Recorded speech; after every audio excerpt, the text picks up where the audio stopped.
This disturbing message is for the several million Americans and for anyone else who cares deeply about the future of their country and the planet Earth. The U.S. is in grave danger. Strangely, the peril is not from foreign enemies, but from enemies within. The United States and much of the Western world is ultimately controlled by an unelected, unaccountable cabal. Its apex is the banking and financial cartel, followed by the oil cartel, the CEOs of the largest and most powerful transnational corporations, major intelligence agencies, including the CIA, the FBI, and the NSA, and a major slice of the U.S. military. Their collective power and influence is incalculable. And it is their plan for the U.S. and the rest of us that is so alarming. Their plan is an empire greater in size and power than any empire before it. They call this the New World Order, which, ironically, is the same name Hitler used for the smaller empire he imagined.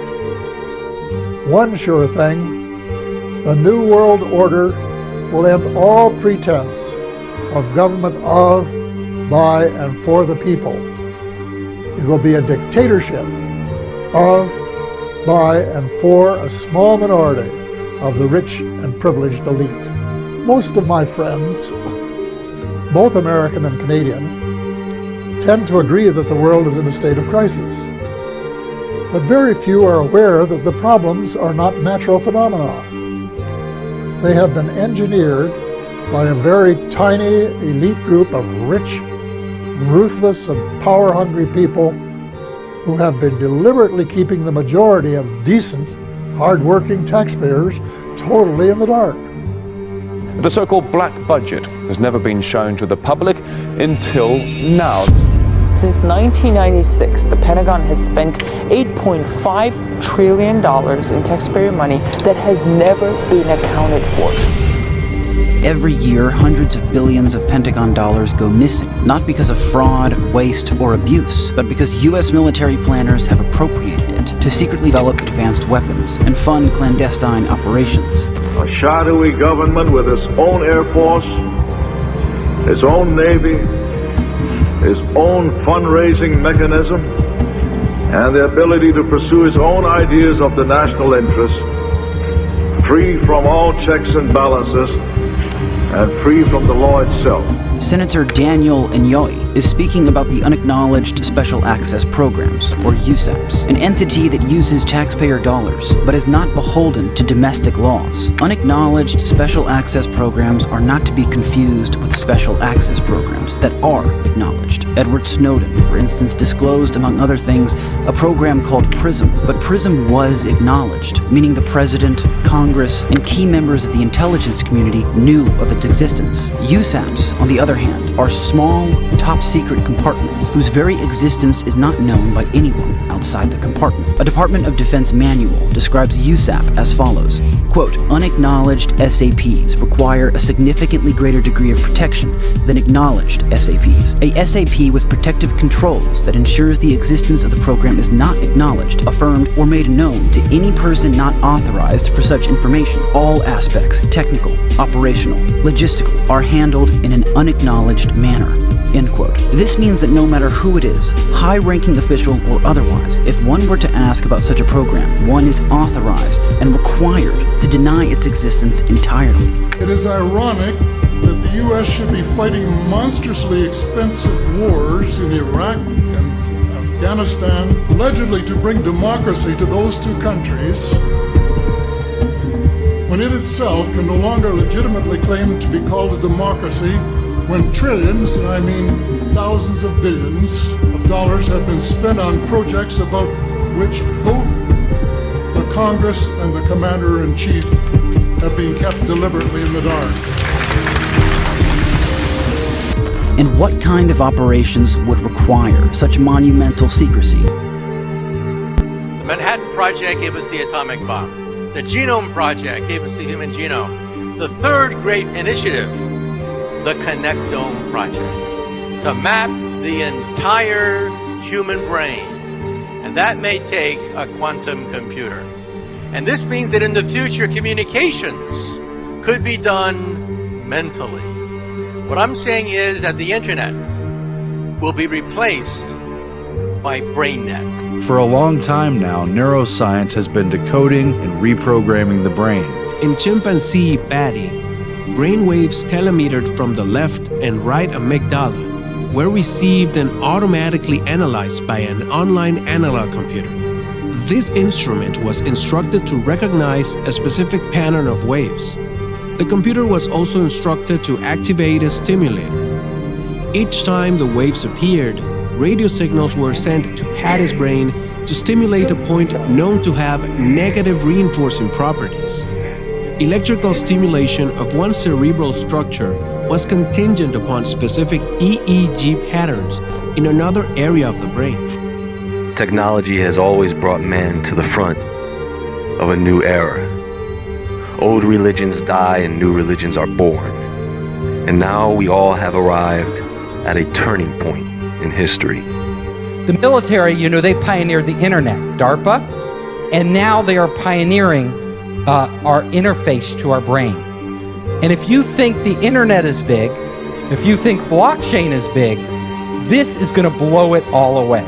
Because there's nothing bigger than connecting our minds to the internet. Know the outcome and you'll see the journey. A new world order. The hardware that's coming out right now, literally as we speak, is going to blow open the doors for this. We're going to get to a whole new level. AI will take over and take our place. Today, people want to kick out this reality and usher in a new reality. A world where you can be who you want, do what you want, to who you want, without the interference or consequence of morality or God. It's a supercomputer that's attacking you. It's like a game of chess. We are entering that world of neo-sapiens where there is going to be a reality beyond anything any human being has experienced in the past. There's no need for external hardware. Once we tap into the brain, our minds itself can actually create overlays of AR and VR.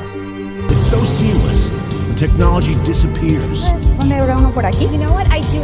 Erasing language barriers as we speak. We call it hallucinating, right? But these would be controlled hallucinations run by algorithms that would give us everything AR would without any glasses. The system then takes those algorithms and correlates communication and behavior data. When I say communication and behavior data, what I'm referring to is impulses and identifiers, okay? And then that brain activity is then sampled, remotely measured, and then integrated back into RNN data for the purposes of creating a cognitive model of the victim's brain. So as we are talking, there's a certain pattern for every word we say. What they're doing is looking at the pattern in the brain, and then they're matching that pattern, they're putting that into a database. The proof that you are seeking is not available in books. The proof that you are seeking is not available in books. You may be able to have algorithms sophisticated enough, and they get enough samples, enough data, that the AI could actually learn over time what the general rules are for different words, and then you could apply it to anybody. And that's what they're using on mind control victims and targeted individuals on a daily basis to destroy them. This whole conspiracy to enslave humanity is a psychological game. Without verbalizing anything, you could literally start to communicate with other people. So my lecture, we could all be standing here silently. And I could just be communicating it to you. I could be talking, you would talk to people, you could literally have conversations with people without ever getting on your phone anywhere in the world. So that when that person goes to speak out about it, when they go to seek help from their fellow human beings, and their fellow human beings say, what is it that's happening to you? The target will then say, I'm hearing voices inside my head. But these would be controlled hallucinations run by algorithms. And they will conclude that this person must be crazy. And as a result, they will recommend psychological evaluation for that person. You can see the way this is going to go, and the way it is going right now. As good people, helpless people that are being abused and tortured and enslaved and experimented upon in America today, American citizens cry out for help from their fellow Americans, and their fellow Americans say, why don't you take some Prozac because we think you're schizophrenic? When this is a highly technical program. All of the symptoms are induced by a technology that is so fucking sophisticated, it is horrifying beyond description. We call it hallucinating, right? But these would be controlled hallucinations run by algorithms that would give us everything AR would without any glasses. Folks, we are about to be plugged into the Matrix for real. I'm not kidding. You can look around you and see it happening in real time. Our computers are upgrading their hardware like every month, right? It's getting better. The hardware, there's something new coming out for our computers. Our brains haven't been upgraded in over 100,000 years. But that is actually about to change. Many of the high-frequency bands that we will make available for 5G currently have some satellite users, as well as some Defense Department applications, or at least the possibility of future satellite and defense users. This means sharing will be required between satellite and terrestrial wireless, an issue that is especially relevant in the 28 gigahertz band. But if anyone tells you that they know the details of what 5G is going to become, run the other way. If something can be connected, it will be connected. Hundreds of billions of microchips connected in products from pill bottles to plant waterers. And that's damn important. Nanocells are real small, 1,000 times smaller than these dust particulates. You inhale it, they go to work, replicating, spreading like a virus, multiplying in exponentials. 6 months' time, I could have 100 million people converted, ditch diggers, porn stars, and presidents. Not one would be the wiser. 100 million people who buy what I want them to buy and do pretty much damn well anything I figure they ought to do. Take a look. This is the front of my pen. This amount of nanomaterial, if be able to maintain and sustain with regard to its deliverability and aerosolization, could in fact affect all of you. The nanotechnology is in the bodies, the brains of all 318 million Americans. Everyone's infected. They've been spraying the nanotechnology into the hydrosphere for the last 25 years, which filters down into the water supply and the food chain. Once ingested, the nanotech then migrates to the brain and adheres to the neurotransmitters of the victim's brain and begins to speak to and decode those neurotransmitters after it's activated. It can be activated, the nanotechnology, from thousands of miles away using a process called directed energy flashing photons. Okay, they illumine the brain of the victim with photons that read the return training signal. That's how the technology can be activated in a specific target's brain. Okay, so while everyone is infected, not everyone's nanotech and everyone's brain is activated. We have reached a new milestone where 4 billion people are now using the internet. As these smart technologies begin to invade our homes, we are becoming mere nodes in a giant network that we yet but dimly comprehend. Called the Internet of Things, the plan is to create a network that will eventually include every single object on the planet. And as the public is finally becoming aware, such networks provide golden opportunities for corporations and governments alike to collect data and spy on the population. This is not mere conjecture. Before becoming enmeshed in an affair that ultimately derailed his career, former CIA Director David Petraeus bragged openly about how these smart technologies would allow intelligence agencies to spy on everyone in their own homes using their own appliances. Speaking at a summit for In-Q-Tel, the CIA's venture capital firm, Petraeus noted, "Items of interest will be located, identified, monitored, and remotely controlled through technologies such as radio frequency identification, sensor networks, tiny embedded servers, and energy harvesters." In practice, these technologies could lead to rapid integration of data from closed societies and provide near-continuous, persistent monitoring of virtually anywhere we choose. 5G doesn't just connect smartphones. It connects the Internet of Things, anything with a chip in it. Think self-driving cars, smart cities, your body. You can be sure of only one thing. the biggest Internet of Things application has yet to be imagined. The outcome is that they want to connect the human brain to artificial intelligence. So artificial intelligence becomes human consciousness. It is called the Sentient World Simulation. The program's aim, according to its creator, is to be a continuously running, continually updated mirror model of the real world that can be used to predict and evaluate future events and courses of action. In practical terms, that equates to a computer simulation of the entire planet, complete with billions of nodes representing every person on the Earth. Imagine what would happen if we had to link thousands of brains together.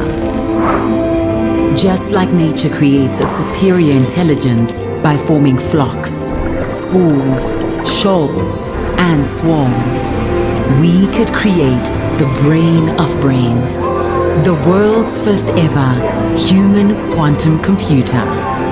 Well, what if we told you we already have? What they're going to do is apply this machine to an area that I think is fundamentally important. It's a crux of our future as humans, and that's, can we build machines like us? The types of approaches that people are taking now to build intelligent machines benefit immensely from what this machine that we've built does best.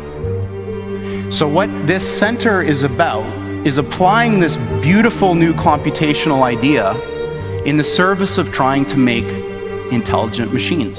Your brain is remotely tied, the cerebral cortex is remotely tied to a supercomputer for life. And what happens when we ultimately reverse engineer the brain and develop a machine that has cognitive capability and emotional capability? Before you go, oh, that's the stuff of science fiction. No, it's not. You cannot compromise.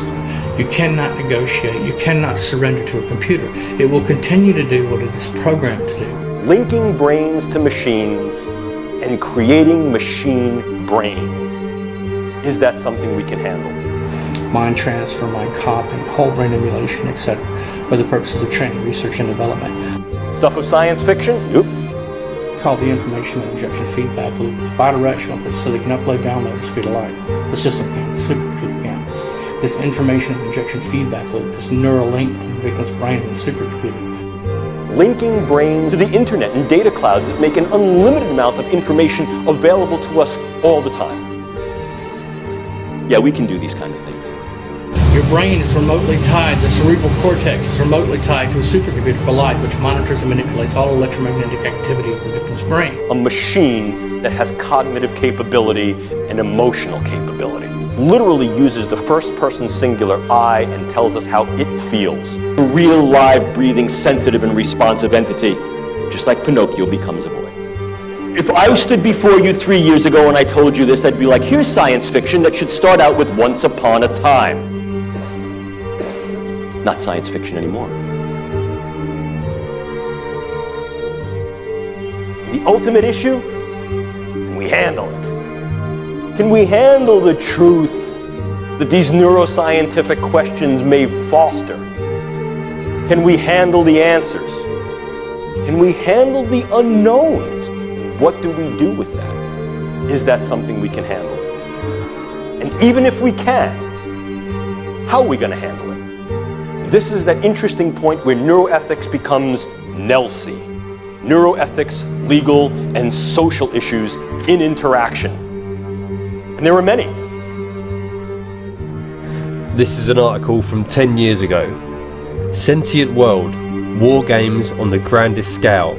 The DoD is developing a parallel to planet Earth with billions of individual nodes to reflect every man, woman and child this side of the dividing line between reality and AR. The deep state has merged the quantum computer with the sentient world simulation, and the true reason for all this data collection is to feed it into this AI machine to predict and manipulate the course of humanity. Even now, the sentient world simulation is watching you learn about it, and inside its intelligent mind is creating a second you, running different scenarios against you to see how you react. Patent number 6001 6011991, Remote Brain Computer Interface Neural Monitoring.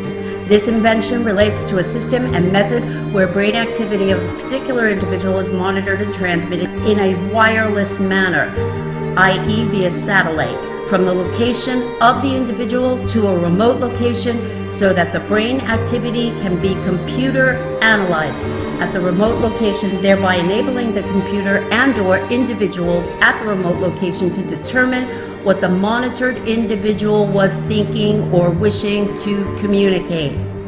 In certain embodiments, this invention relates to the analysis of brain waves or brain activity and/or to the remote firing of select brain nodes in order to produce a predetermined effect on the individual. They can not only monitor your thoughts, but they can modify your behavior remotely. Yes, we can absolutely yoke brains to machines to create these interfaces. There's a brand new DARPA project that starts this month, called NESD, Neural Engineering Systems Designs. The colloquial name for that is the cortical modem. Implants in the brain that allow real-time input and output from the brain remotely. Perhaps no other area of the brain sciences has been so contemporarily provocative. The ability to peer into the living brain in real time, not just to assess its structure, but to assess its function, using ever-increasing techniques that are sophisticated to engage the granularity of the fineness of what's happening at a variety of levels, from the gross to the very local. To see what brain areas are differentially active under different conditions of thought, emotion, behavior. To then trace what brain areas are intercommunicative as we engage various things, and to use this in a way that's not only descriptive, but to increasingly use this in a way that is predictive. To be able to recreate images that an individual has seen, feelings that an individual has felt, sounds, music that an individual has heard, simply from interpreting the pattern and registry of a brain scan. Remote neural monitoring is an actual military defense system using satellite tower-based platforms, mobile-based platforms, by way of bioelectro-optics, virtual interfaces, and so forth. Brain-to-computer interface, electronic brain-to-brain interface. Remote neural monitoring is designed to image and measure and transmit brain and neural activity. In a very real sense, what we're doing is we're taking images, levels of density of light, of computational inference of each little box that's being scanned in the brain, and we're doing exactly as you're doing right here. Look at the word. Look at this word. You see a little circle, another little circle with a line, a straight line, and a little loop. And in your head, what you're saying is C-A-N, can. That means something to you. So what you're doing is you're scanning the lines, you're scanning the image, and you're reading the word. You're inferring meaning what that word is. So, are we in fact scanning the brain and reading the mind? Literally, yes we are. Patent number 6011991, Remote Brain Computer Interface Neural Monitoring, i.e. via satellite, directed not necessarily by human handlers, but by a computer system that sits on a global information grid in a network-centric environment. They can not only monitor your thoughts, but they can modify your behavior remotely. Your brain reality is your reality. And if in fact I can import information into that brain and take outputs from that brain and link that to an avatar so that brain thinks that it's embodied, moving in the world and experiencing the world, can we do this? Yeah, we can do these kind of things. This is how it works. This program collects data. Wherever you are, whatever you are doing right now, this system is compiling data on you. And not just about where you are and what you are doing, but how you are feeling. Because after all, you cannot truly have an accurate simulation without factoring in real human emotion. I can see you and hear you. I can sense your environment, and I can respond to your emotions. I guess you could say I'm putting a human face on artificial intelligence. Right now, there is a miniature digital version of you, living, meaning in a sentient nature, in a synthetic digital environment. People, this is the Sims game from hell. Do you know that with this program I can throw you into a scenario where there is a catastrophe just to see how you react to it, essentially gaining the ability to predict your next move. And as a result, I may be able to use that in ways that inform my intelligence. It synergizes and force multiplies my human intelligence, HUMINT, my signal intelligence, SIGINT, and my communications intelligence, COMINT. NEURALLINK coupled with assessment and access gives me said capabilities. But I can also begin to utilize this for intelligence acquisition in different ways. I can, for example, utilize neuropharmacologics and various forms of brain stimulation to be able to extract information from key intelligence targets in ways that are far less deleterious and or harmful to said targets, and as a result, uphold a higher, if you will, moral conduct in the face of various forms of intelligence operations. Now that I've said that, I should tell you that this is not without argument, because there are those that think, wait a minute. The last sanctified space is that of my consciousness, and you're using this stuff to invade that? You're right. In order for them to build a cognitive model, they first have to force continually the victim into a set of responses over and over, day in and day out. You know, an endless set of counter moves, just trying to function and survive. And that's how they gauge the effectiveness of their neuroprogramming, etc., but also map out the mind control victim's brain into a cognitive model. What do I mean by a cognitive model? I mean that they're using trauma, physical and psychological trauma, to map out your brain, to map out the sensory and neural pathways of your brain and central nervous system. Moreover, we can also utilize something called TITAN, which is Tiered Integrated Tracking and Access Networks that utilize biologically implantable chips to then track key individuals in a variety of circumstances and then yoke these to known information about the way brains work to create narratives and behaviors. And essentially what this does is this adds to what's called human terrain teaming. This feeds back to an older idea called naked man approaching. In other words, I don't need to identify you by your uniform, by your clothes, but perhaps by certain anthropometric characteristics, and in this case, biological signatures. So the idea of indwelling biosensors that are able to then upload remotely. The brain activity of an individual is monitored and transmitted to a remote location by satellite for mapping and mastering the human domain. At the remote location, the monitored brain activity is compared with pre-recorded normalized brain activity curves, waveforms, or patterns to determine if a match or substantial match is found. If such a match is found, then the computer at the remote location determines that the individual was attempting to communicate a word, phrase, or thought corresponding to the match stored in the normalized signal. Telemetrized information is quite real. Those of you working in the area of biosensors, RFIDs, understand the potential power here. This is a key area for dual use because these types of sensors are being developed for populational monitoring of key biological variables that can be then uptaken into health information databases. The same type of thing can be used for other forms of information, not least of which is tracking and identification. The Sentient World simulation does this automatically. So what this is a synthetic mirror of the world we live in. Not a piece of it, but the entire world. And this program constantly recalibrates the simulation based on real-time world events, trends, theories, economics, industry, almost everything you can think of that would contribute to an accurate model. Not to mention the individual pieces of data on every single person represented in the simulation. So to put this in perspective, what this is a digital clone of our world and everyone in it. The idea to then be able to take a key individual set of biological metrics and immediately in real time pull them into a large-scale data analytic to say, this is who this person is, and this is where this person's been, and this is who this person's been interacting with, could be very, very useful. The more we know, the bolder we go. Puts the brain at our fingertips. It also obviously opens the specter. It clearly opens a Pandora's box. You know, in many ways, a lot of what we're doing today in brain science is not only cutting edge within the sciences, but cutting edge for the knowledge base of humanity. We're going ever more boldly and ever more bravely into the brain as a final frontier of understanding, of engagement, and in some cases, of effect and manipulation. Biological knowledge multiplied by computing power, multiplied by data, equals the ability to hack humans. And the AI revolution or crisis is not just AI, it's also biology, it's biotech. The BRAIN Initiative is a $6 billion fund to find new ways to map the activity of an entire brain.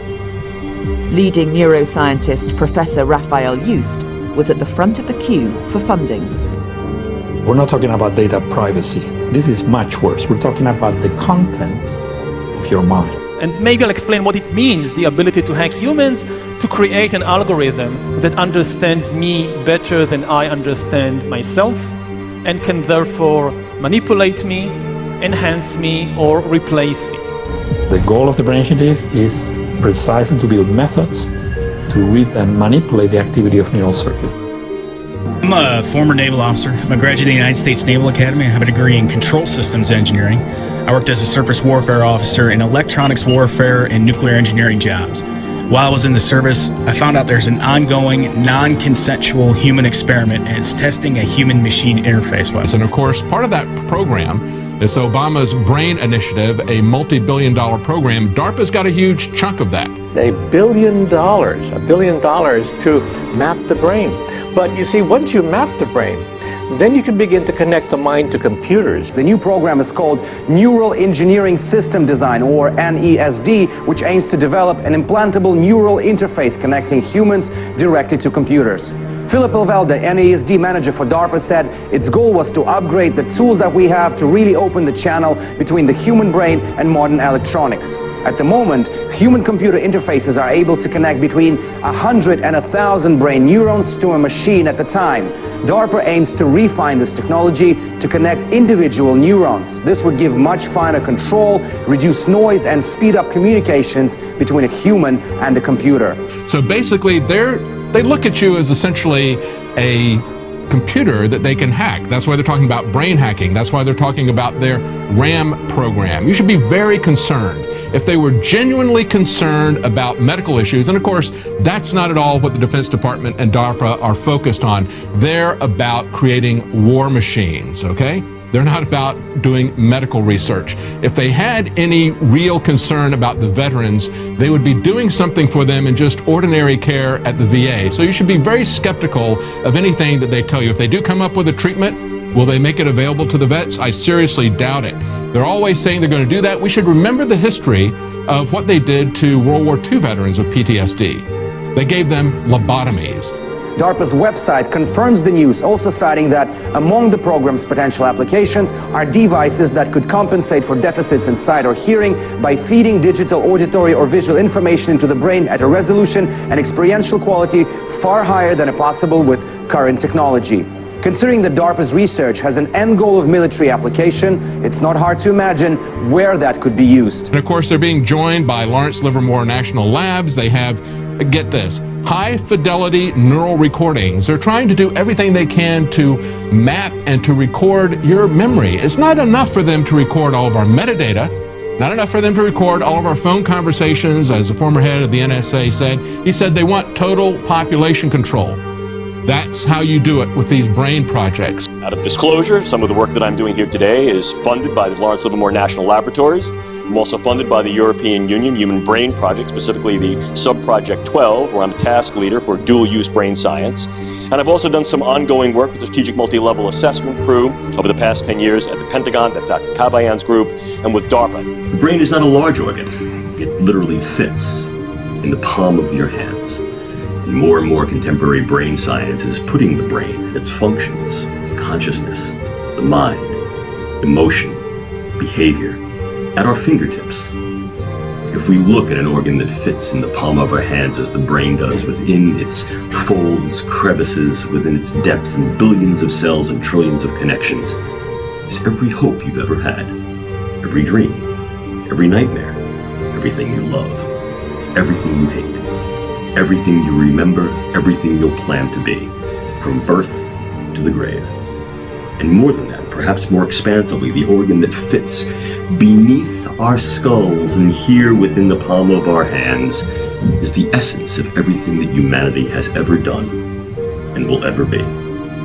All of our excellences, all of our evils, all of our benefits, all of our burdens, all of our help and all of our harms from this little organ. The military, they pioneered the internet, DARPA, and now they are pioneering our interface to our brain. And if you think the internet is big, if you think blockchain is big, this is going to blow it all away. Because there's nothing bigger than connecting our minds to the internet. The hardware that's coming out right now, literally as we speak, is going to blow open the doors for this. We're going to get to a whole new level. Note, this has not been directly addressed, nor has it been entertained by any United States government entity in a public forum. What has gone from the drawing board to the reality is this: the use of neural interfacing and physiological interfacing through the idea of remote-controlled small-scale systems to create a nano-swarm of biopenetrable materials that you cannot see, that can penetrate all but the most robust biochemical filters, that are able to integrate themselves through a variety of membranes, mucous membranes, and wherever, mouth, nose, ears, eyes, and they can be done in such a level that their presence is almost impossible to detect, and as such the attribution becomes exceedingly difficult to demonstrate. The idea here is to put minimal-sized electrodes in a network within a brain through only minimal intervention to be able to read and write into the brain function in real time, remotely. And by affecting the way that brain is built and the way it functions, influence in ways that are kinetic and non-kinetic the attitudes, beliefs, thoughts, emotions, activities, and relative vulnerabilities and predispositions of those individuals for whom may threaten us.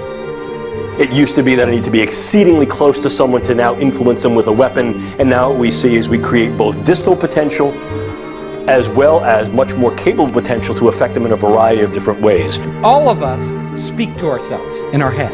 That's how it's strange that we have to communicate to ourselves by speaking, right? But we will just sit there talking to ourselves.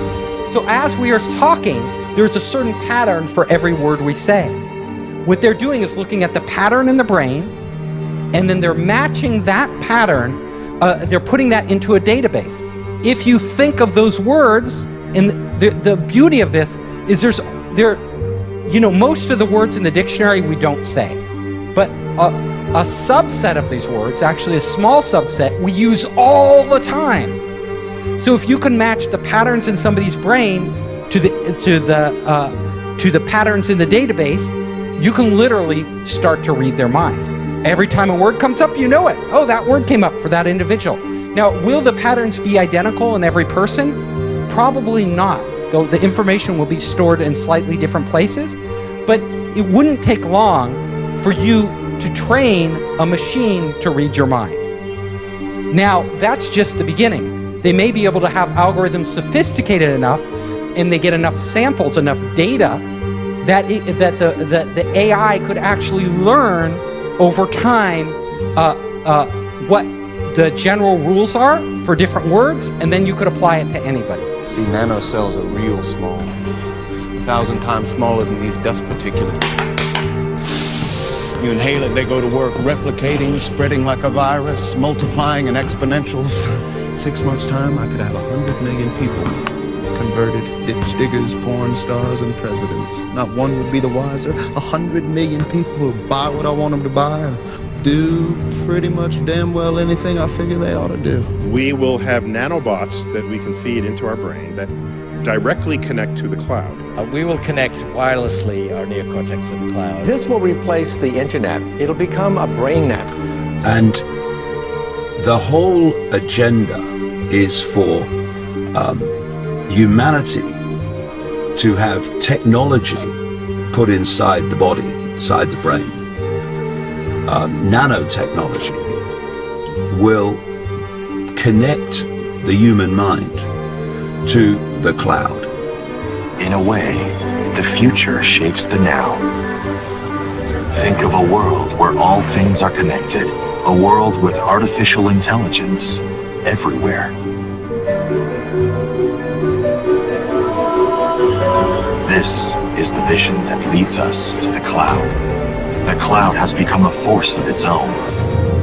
A group of scientists say we are closer than ever to creating technology which can merge with human biology in order to access the cloud in real time. And they mentioned something called deep learning, where the CIA is getting technology from Amazon. The company has signed a $600 million deal with the CIA, and Daily Finance reports it doesn't have anything to do with buying books.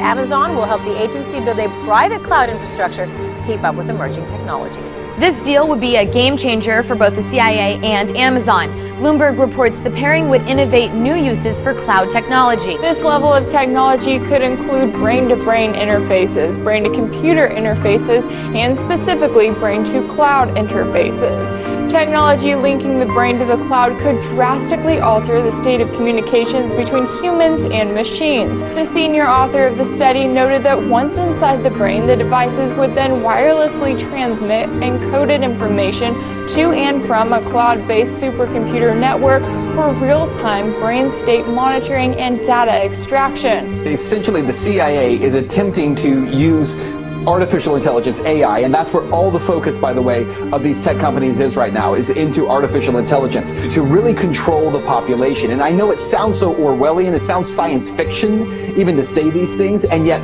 that has been the primary focus of companies like Amazon over the last few years. This deal would be a game changer for both the CIA and Amazon. Bloomberg reports the pairing would innovate new uses for cloud technology. It refers to using the cloud computing technology in a company's own data center, because you know Amazon is better known for these public clouds where the hardware is shared with other users. The CIA has refused to comment on the deal, saying it doesn't publicly disclose details on its contracts. Amazon wouldn't talk either, and CNET's Charles Cooper says neither party probably ever will. Given how Amazon usually considers everything, including the state of the current weather in Seattle, as something of a state secret, odds are we'll never hear much more. I became a security specialist for SIS, specializing in executive protection, also risk and threat assessment to our clients. Our clients are the companies or the individuals that we contract out with and provide services for. And it was in that context that I became aware of what I describe as a social engineering program and a research and development program that was being carried out by SIS and our client in Seattle, the Amazon Corporation. And I later learned that they were indeed experimenting with, when I say experimenting, voice-to-skull, hive mind, behavior modification technology that is frequency-based and directed at a targeted individual to basically control their entire person. Once you have connected the targeted individual with the frequency and they resonate together, then you have a perfect avenue upon which to send and receive information back and forth. And that's exactly how they manipulate someone's thoughts. They send voices into someone's head. They manipulate their emotions. They manipulate their behavior. And then that's also how they receive back from the individual in real time the vital signs, the emotions, the thoughts, what the person's seeing, what the person's hearing. And then all that information, of course, is rendered on a computer elsewhere via software, and it can be monitored and tracked in real time. The next thing that is really interesting is, everybody's talking about augmented reality and VR right now. If you've taken any drugs like LSD, suddenly it becomes real, right? Our minds are actually doing AR or VR, right? Putting dragons in the room and creating all this stuff. We're able to, the point is, we are able to do that with our brains as they exist right now. So there's no need for external hardware.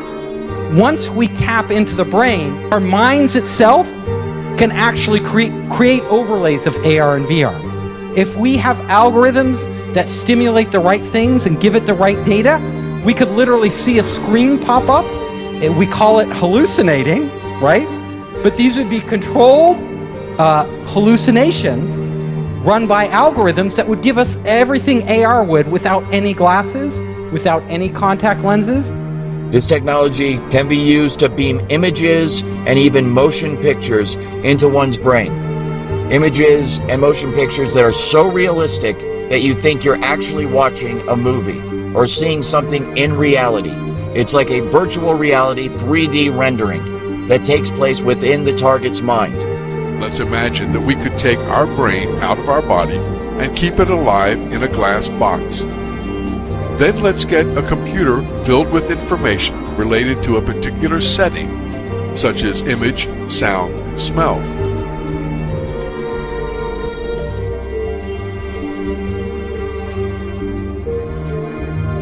We'll connect this computer to the brain with electrodes and send the pre-recorded data to the brain.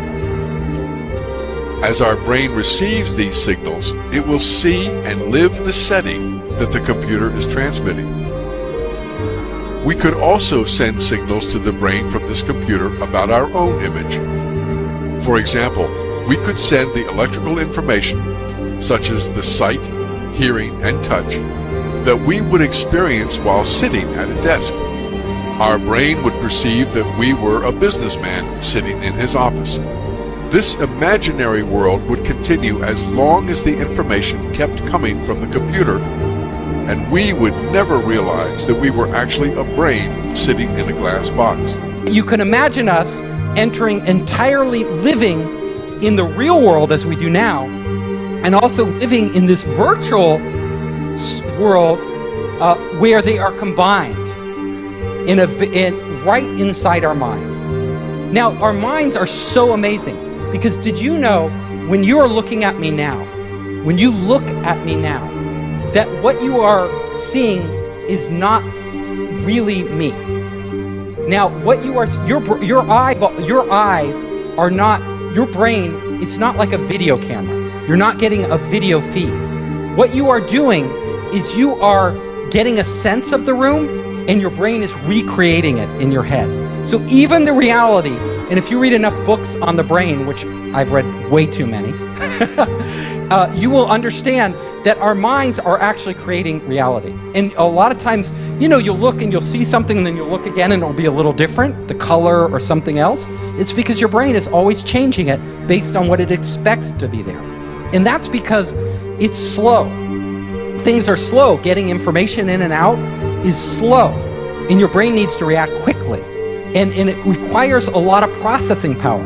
So your brain is actually fudging it to make, vision requires a lot more processing power than audio, than hearing.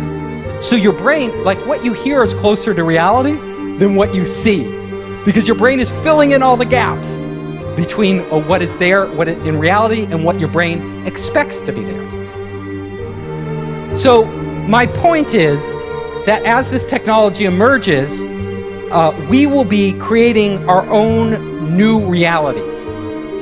So there will be a reality, like what we all live in now is the reality of being these bodies that have been around, that evolved over millions of years and, have been the same for over 100,000 years. We are entering that world of neo-sapiens where there is going to be a reality beyond anything any human being has experienced in the past.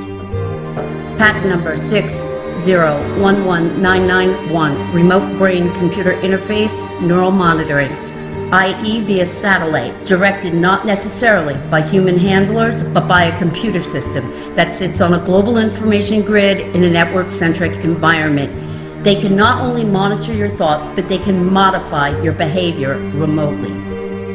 If our brains are connected to the internet, and if our brains are all connected, all of us connected, I could literally go into your head and see through your eyes.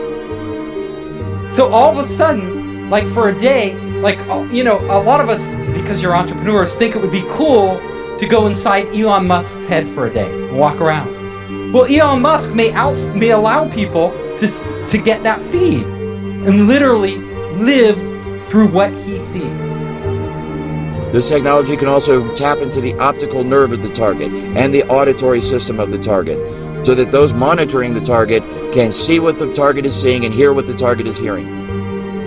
This information is then downloaded and stored on a computer in a highly secure, classified site on servers that are guarded by some of the tightest security in the world. This results in the individual's entire day, everything they see, everything they hear, everything they experience, and everything they feel being recorded till the end of time. If you're looking at connecting our brains to the internet, one of the things we'll be able to do is we'll be to outsource functions of our brain. So we'll be able to outsource, we'll be able to upload our memories to the cloud. So let's say you don't want to, you want that memory forever, right? You're like, it's automatically probably being stored in the cloud for you without you thinking about it. Just like these automatic backups on your computer, you know?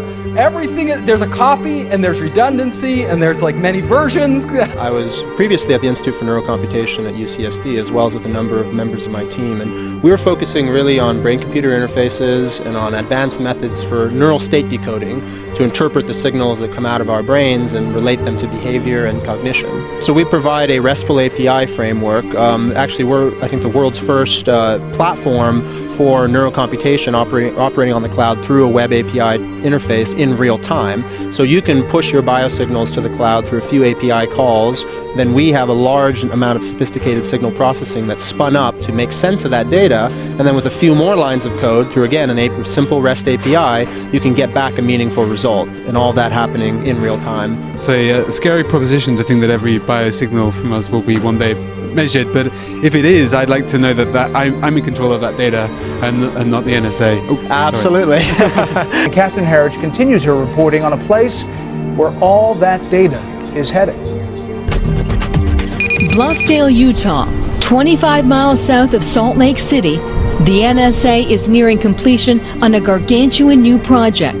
It's named the Utah Data Center. The NSA will neither confirm nor deny the specifics, but some estimate the center will be capable of storing 5 zettabytes of data, or enough to store every email, cell phone call, Google search and surveillance camera video in America for a very long time. All the NSA would tell us is that the Utah Data Center is a facility for the intelligence community that will have a major focus on cybersecurity. We weren't given access last summer, but we could see it from the sky. I want you to look real close because right now we're 500 feet over the Utah Data Center, and this is as close as you're going to get without a security clearance. You can actually see the cranes right now after 12 o'clock. Wow. From the sky, it's huge. Yeah, it's gigantic. It's really a turnkey situation where it can be turned quickly and become a totalitarian state pretty quickly. The capacity to do that is being set up. That's a chilling assessment from Bill Binney, who worked at the NSA for nearly 4 decades, starting as a data analyst in the days before desktop computers.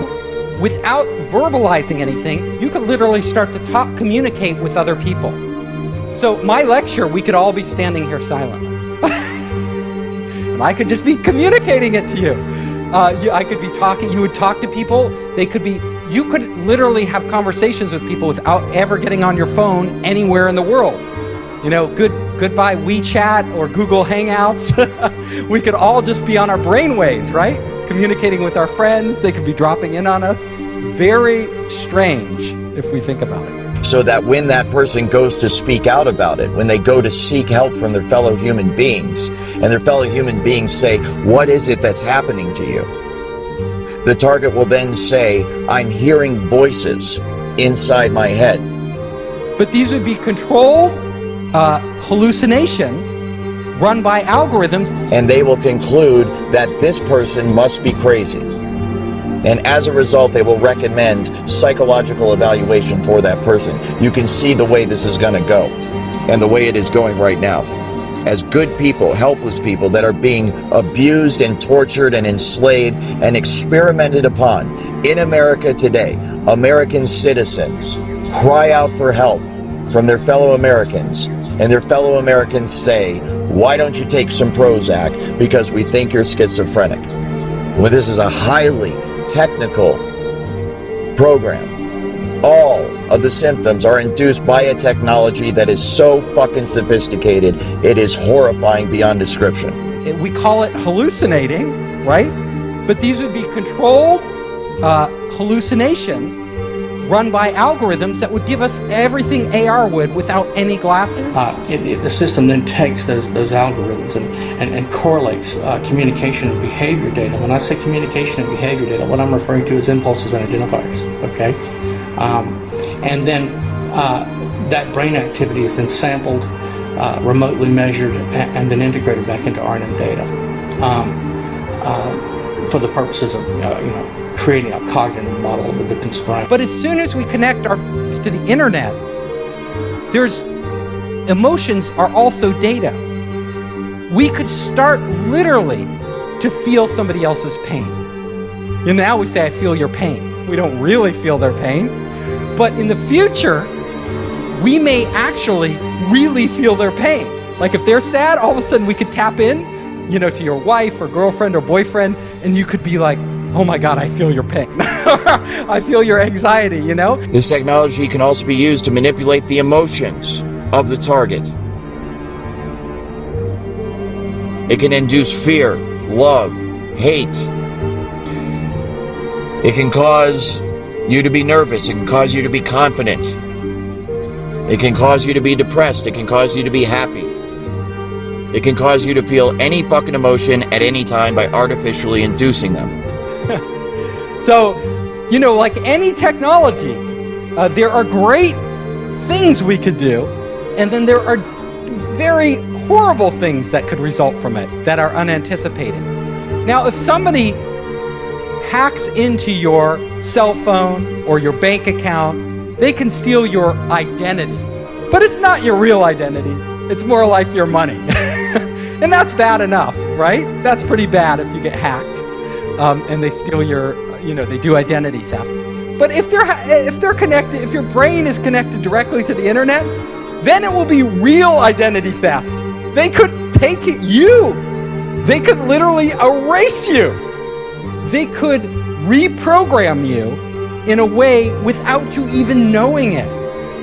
So you think you're in control of your own will, but it's actually somebody else. It can literally stop your own thoughts from happening and replace them with other thoughts by sending thoughts to your head. And it's so sophisticated that you cannot tell where these thoughts are coming from. There's no way to discern that they're coming from somewhere other than your own mind. So you can imagine how bad this would be for people that don't even realize this technology exists. And they're having these thoughts which they think are spontaneous because being under the influence of this technology now, kind of having been on both sides of it, I am just amazed at the way it works. And I know that the thoughts that they beam into your head originate from the exact same place in your mind that your own natural thoughts originate from. So if I didn't know I was under the influence of this technology, then I would have no idea that anyone was influencing my thoughts at all. And that's exactly what it can be used for. It can be used to sway people in terms of their opinion, to make them go along with a certain agenda.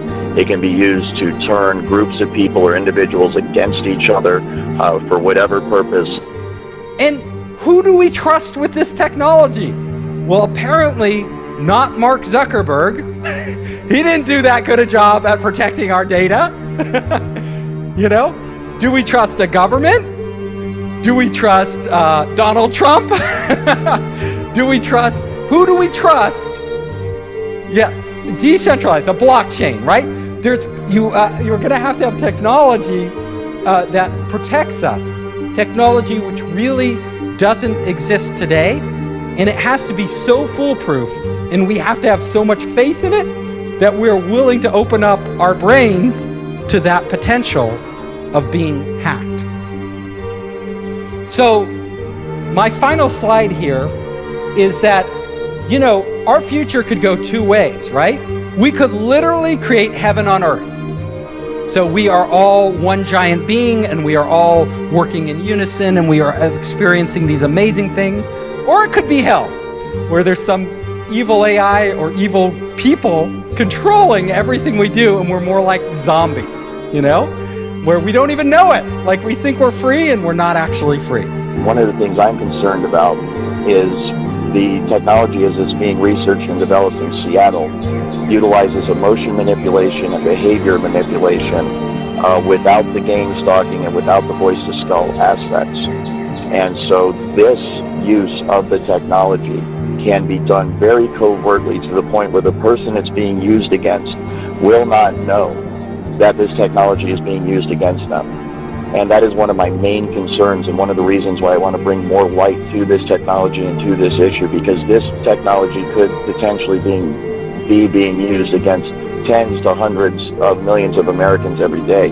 I've mentioned in some of my podcasts how there are field effects where they will not direct this technology at an individual, but create a general field of frequency in a geographical area so that everybody that within that geographical area is feeling the effects of the technology. It's more of a general application of the technology instead of an individual specific application of the technology. But when you consider that use of it and the fact that it is used for emotion and thought and behavior modification, then we could potentially be looking at many, many millions of people across the country that are under the influence of the technology today, right now. It's going to be very hard to stop. It is going to be very hard to stop. Think about it. You know, it's sort of a one-way path. I've never seen humanity roll back technology. What we can do is control it.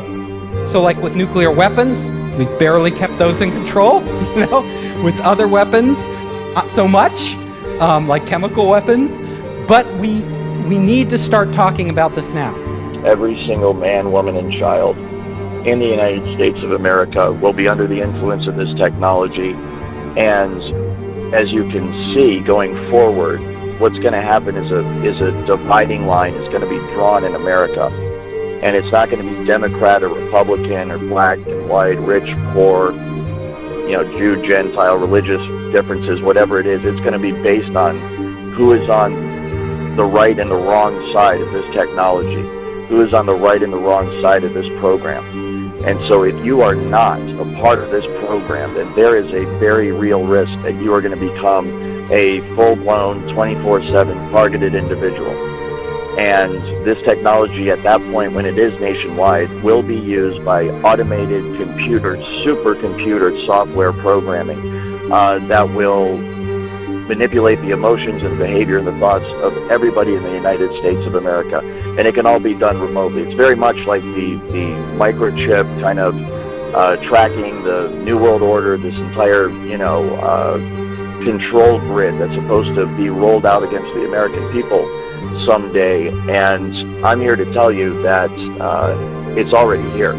There isn't going to come a day where there's troops in the streets and tanks rolling down your neighborhood and riot gear and all this stuff. We might have isolated incidents like that. It might get like that every once in a while, but the true control grid is this technology, voice to skull, hive mind, behavior manipulation technology. And it can all be done remotely. It can be done simply by targeting you with the frequency, locking into the resonant frequency of your DNA and your mind, and in that manner completely track and trace and control you 24 hours a day.